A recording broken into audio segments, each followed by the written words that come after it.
Hello student, this is Sultan from NBGI and this is your biology class for class 11 and chapter number 4 beta Animal Kingdom, and today we will discuss about the new topic is phylum Platyhelminthes.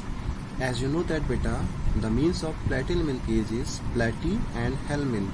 Platy means beta flat, helminth मतलब warm, यानी कि flat warm की study इसमें हम करते हैं। ठीक है, अब देखिए ये आपका इन्वर्टिब्रेट फाइलम चल रहा है, फाइलम नंबर 4 है ये। ठीक है, तो अब देखिएगा अभी आपने 3 फाइलम पढ़े थे, पोरीफेरा, सिलेंट्रेटा, टीनोफोरा। ठीक है, ये तीनों आपके बेटा मोस्टली मैरीन थे। यहाँ पे आप एक बात समझिएगा, ये मैरीन ना होकर ये आपका पैरासाइट है। ठीक है, एंडो पैरासाइट है बेटा। ये इसका जो लाइफ साइकिल है वो 2 होस्ट में कंप्लीट होती है, primary host and secondary host. ठीक है, तो प्राइमरी होस्ट इसका जो है वो पिग, शीप हो जाएगा, गोट हो जाएगा, एंड सेकेंडरी होस्ट इसका ह्यूमन बींग्स हो जाएंगे। ठीक है, तो ये 2 होस्ट में कंप्लीट होती है। अब ये एनिमल आपके जो होते हैं या वॉर्म जिसको हम बोलते हैं, ये मोस्टली आपके पैरासाइट होते हैं, एंडो पैरासाइट। ठीक है, तो ये मैरीन में नहीं प्रेजेंट होंगे। अब इनका नाम प्लेटिहेल्मिंथेस इसलिए रखा गया है क्योंकि इनकी बॉडी फ्लैट होती है, चपटी होती है। ठीक है, चपटे क्रमी बोलते हैं हिंदी में इनको। और इनमें अगर देखें तो इनमें बेटा जो बायलेटरल सिमेट्रिकल स्ट्रक्चर होता है इनका, और उसके बाद इनमें ऑर्गन सिस्टम प्रेजेंट होते हैं।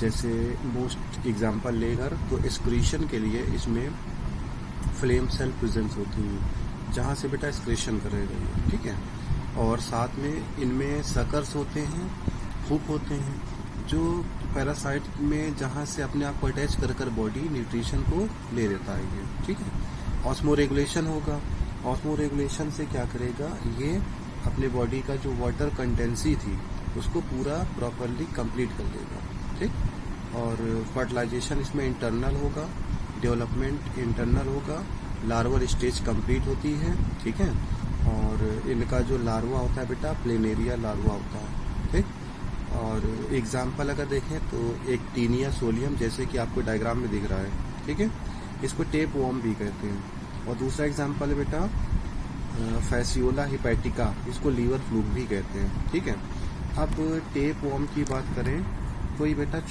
ये जो होता है छोटे बेबीज में ज़्यादा प्रेजेंट होता है। ठीक है, और जो फैसियोला होता है ये एक्चुअल में क्या है, ये शीप वगैरह के इंटेस्टाइन में या लीवर प्रेजेंट होता है।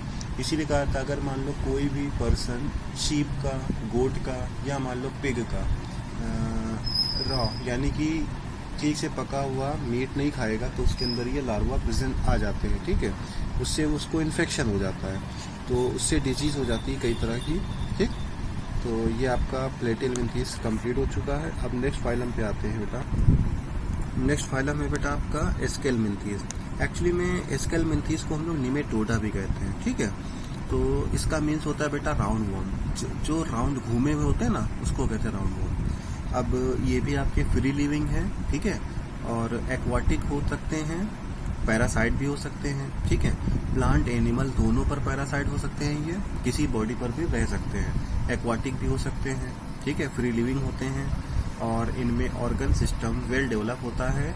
ठीक है, और बॉडी इसकी बायलेटरल सिमेट्री होती है, बॉडी ट्रिप्लोब्लास्टिक होगी, और उसके बाद सीडोसिलोमेट एनिमल होते हैं ये। इनमें जो कैविटी होती है बेटा सीडोसिलोमेटिक होती है। ठीक है, एलिमेंट्री कैनाल कंप्लीट होती है, और इसमें मस्कुलर फेरिंग जो होता है वेल डेवलप्ड होता है। एक्सक्रीशन बेटा इसमें जो होता है वो बॉडी कैविटी के थ्रू एक्सक्रीशन को कंप्लीट करते हैं ये अपना, और एक्सक्रीटरी पोर्स होते हैं। ठीक है, इनमें जो मेल फीमेल होते हैं बेटा वो सेपरेट होते हैं, मीन्स डायोसियस होगा, मेल अलग होगा, फीमेल अलग होगा। आपने प्लेटिहेल्मिंथेस पढ़ा था, वहाँ पर मेल फीमेल दोनों एक ही में थे, बट यहाँ पर सेपरेट हैं। ठीक है, और उसके बाद देखिए फर्टिलाइजेशन जो होता है इसमें इंटरनल डेवलपमेंट के थ्रू होता है। ठीक, एग्जाम्पल इसका स्कैरिस आ जाएगा, वुचेरेरिया आ जाएगा। ठीक है, स्कैरिस बेटा छोटे बच्चे जो होते हैं ना उनमें देखा होगा, आपने सुना होगा कि पेट में कीड़े पड़ जाते हैं, है ना, व्हाइट व्हाइट सा निकलता है ना, दैट इज स्कैरिस, वो स्कैरिस होता है। वुचेरेरिया बेटा जो होता है ये डिजीज फैलाता है, ऊंचेरेरिया पैनक्राफ्टी एक इसकी स्पीसीज होती है, किसकी, एस्केलमेंथीज की। और इसकी वजह से देखा होगा आपने फाइलेरिया डिजीज हो जाती है। फाइलेरिया